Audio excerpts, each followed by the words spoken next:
2004년부터 2006년까지 이 남자의 손에 목숨을 잃은 사람은 14명입니다. 그런데 이 사건에서 제가 가장 서늘하게 느끼는 부분은 사망자 숫자가 아닙니다.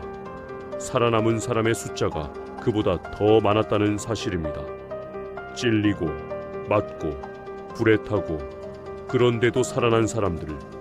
다시 말해 그는 죽이려 했지만 실패한 경우가 셀 수 없이 많았다는 뜻입니다. 정남규. 1969년 4월 17일에 태어난 이 남자의 인연을 지금부터 순서대로 따라가 보겠습니다. 시작은 2004년 1월 14일 경기도 부천이었습니다. 13살 윤기현, 12살 이명규. 아직 초등학생과 중학생 나이의 아이들이었습니다. 두 아이는 납치되어 성폭행을 당한 뒤 목이 졸려 살해됐습니다. 연쇄살인범의 첫 범행은 보통 가장 많은 것을 말해줍니다. 이 첫 사건에서 그는 이미 납치, 성폭력, 그리고 살인까지 한 번에 저질렀습니다. 처음부터 억제가 없었던 겁니다. 이후 정남규는 자신이 남자 초등학생을 성폭행한 뒤 살해한 이유를 이렇게 말했습니다. 어린 시절 자신이 남자에게 학대를 당했기 때문이라고요. 이 진술은 기록으로 남아있는 그의 설명입니다. 다만 여기서 분명히 해두겠습니다. 학대 피해가 살인을 정당화하지 않고 학대 피해자 대부분은 절대 이런 범죄를 저지르지 않습니다. 다만 범죄 심리 측면에서 볼 때 이 진술은 그가 자신의 과거를 타인에게 그대로 되돌려주는 방식으로 범행을 조직했을 가능성을 보여줍니다. 자신이 당한 무력함을 이번엔 자기가 쥐는 쪽으로요. 부천에서 시작된 범행은 곧 경기도와 서울로 번졌습니다. 그가 주로 움직인 곳은 서울 남부, 신길과 구로, 관악 일대였습니다. 늦은 밤 집으로 돌아가던 여성이 그의 표적이 됐습니다. 1월 30일 44살 원경자 씨가 흉기에 찔렸지만 살아남았습니다. 2월 6일 24살 전효실 씨는 흉기에 찔려 숨졌습니다. 2월 10일에는 28살 손영란 씨가 같은 방식으로 목숨을 잃었습니다. 여기서 여러분이 당연히 떠올릴 질문이 있습니다. 생존자가 이렇게 많은데 왜 못 잡았을까요? 문제는 이 사건들의 연결점이었습니다.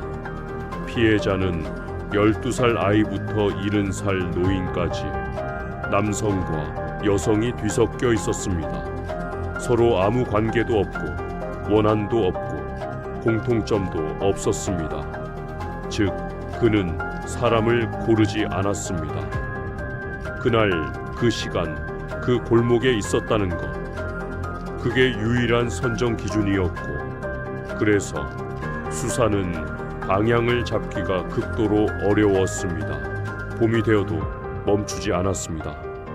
4월 8일 25살 정용수 씨 사망, 4월 22일 20살 김영희 씨 사망, 5월 5일 22살 최주명 씨는 찔렸지만 살아남았고 5월 9일 24살 김현진 씨는 숨졌습니다. 그리고 8월 4일 아주 중요한 변화가 나타납니다. 그는 50살 안성철 씨의 집안으로 침입해 흉기가 아닌 둔기로 그를 공격했습니다. 안성철 씨는 살아남았습니다. 하지만 이 한 건이 그의 범행이 다음 단계로 넘어갔다는 신호였습니다. 길에서 칼로 찌르던 남자가 문을 열고 집 안으로 들어가기 시작한 겁니다. 이 변화는 프로파일링에서 굉장히 의미가 큽니다. 노상 범행은 짧고 도망치기 쉽고 통제력이 약합니다. 반면 주거 침입은 시간을 벌 수 있고 완전한 통제가 가능하죠. 흉기가 칼에서 둔기로 바뀐 것도 같은 맥락입니다. 저항을 처음부터 꺾어버리겠다는 뜻입니다. 그는 점점 기회를 노리는 사람에서 상황을 만드는 사람으로 진화하고 있었습니다. 2005년 4월 6일 그는 71살 강계은 씨와 13살 한리나 양이 머물던 집에 침입해 둔기로 공격한 뒤 집에 불을 질렀습니다. 두 사람은 살아남았습니다. 4월 18일에도 46살 황혜수 씨와 12살 아이가 같은 방식으로 공격당했고 역시 목숨을 건졌습니다. 5월 30일에는 41살 김영순 씨가 흉기에 찔려 숨졌고 6월 4일 36살 김주희 씨는 침입 후 둥이 공격을 당했습니다. 여기서 주목해야 할 건 방화입니다. 불은 흔적을 지우는 가장 확실한 수단입니다. 즉, 이 시점에 그는 잡히지 않는 방법까지 학습하고 있었다는 뜻입니다. 그리고 2005년 10월 그의 선택은 더 잔인해집니다. 10월 9일 그는 39살 홍혜진 씨가 머물던 장애인 거주시설에 침입해 둔기로 공격했고 그곳에 있던 또 다른 사람까지 공격했습니다. 두 사람은 살아남았습니다. 저항할 수 없는 사람, 도움을 부를 수 없는 사람. 그는 그런 조건을 정확히 찾아가고 있었습니다. 이건 분노 폭발형 범죄가 아닙니다. 계산입니다. 그리고 이런 계산은 반드시 다음 범행에서 더 큰 피해를 만듭니다. 2005년 5월 30일 41살 김영순 씨가 흉기에 찔려 숨졌습니다. 6월 4일에는 36살 김주희 씨가 집에 침입한 그에게 둔기로 공격당했지만 살아났습니다. 그리고 10월 9일 그는 39살 홍혜진 씨가 지내던 장애인 거주시설에 침입해 그녀와 또 다른 사람을 둔기로 공격했습니다. 두 사람 모두 살아남았습니다. 장애인 시설까지 들어갔다는 사실. 이건 그가 위험을 감수한 게 아니라 가장 안전한 표적을 계산해서 골랐다는 증거입니다. 2006년 1월 14일 그는 어느 집에 침입해 7살 여자아이를 성폭행하려 했습니다. 그를 막아낸 건 아이의 아버지였습니다. 아버지에게 발각된 그는 그대로 달아났습니다. 그런데 불과 나흘 뒤 1월 18일 그는 또 다른 집에 들어가 17살 송진이 양을 둔기로 때리고 목을 졸라 살해했습니다. 그리고 21살 언니 민영씨, 이어서 12살 동생 석구 군까지 같은 방식으로 살해했습니다. 한 집에서 세 남매가 한 번에 사라진 사건이었습니다. 그리고 3월 27일 또 한 번 같은 비극이 반복됩니다. 25살 김진영 씨와 21살 영숙 씨, 13살 은희 양이 자신들의 집에서 습격당했습니다. 살아남은 사람은 막내 은희 양뿐이었습니다. 2달 사이 두 가족이 사실상 무너진 겁니다. 이 무렵에 정남규는 이미 통제력을 잃고 있었다고 봐야 합니다. 범행 강역은 짧아지고 피해 규모는 커지고 위험 감수는 늘어납니다. 이런 국면에 들어선 범죄자는 반드시 실수를 합니다. 문제는 그 실수가 너무 늦게 온다는 것이었죠. 2006년 3월 27일 또 한 가족이 표적이 됩니다.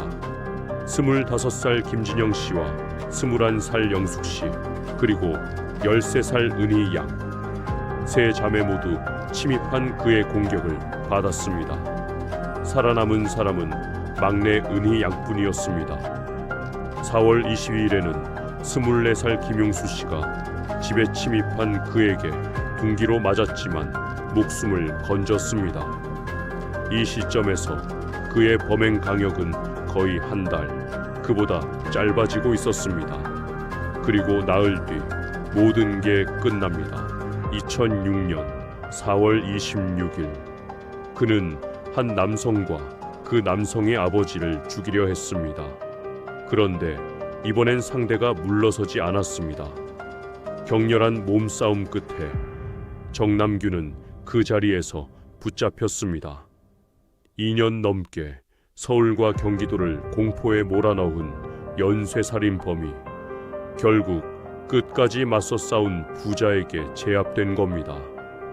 그의 약점은 처음부터 하나였습니다. 상대가 방역하는 순간 그는 아무것도 아니었습니다. 이후 수사에서 그의 범행은 하나씩 더 드러났습니다. 그가 이문동에서 한 남성을 살해한 사실도 확인됐습니다. 그런데 여기서 아주 이상한 일이 있었습니다.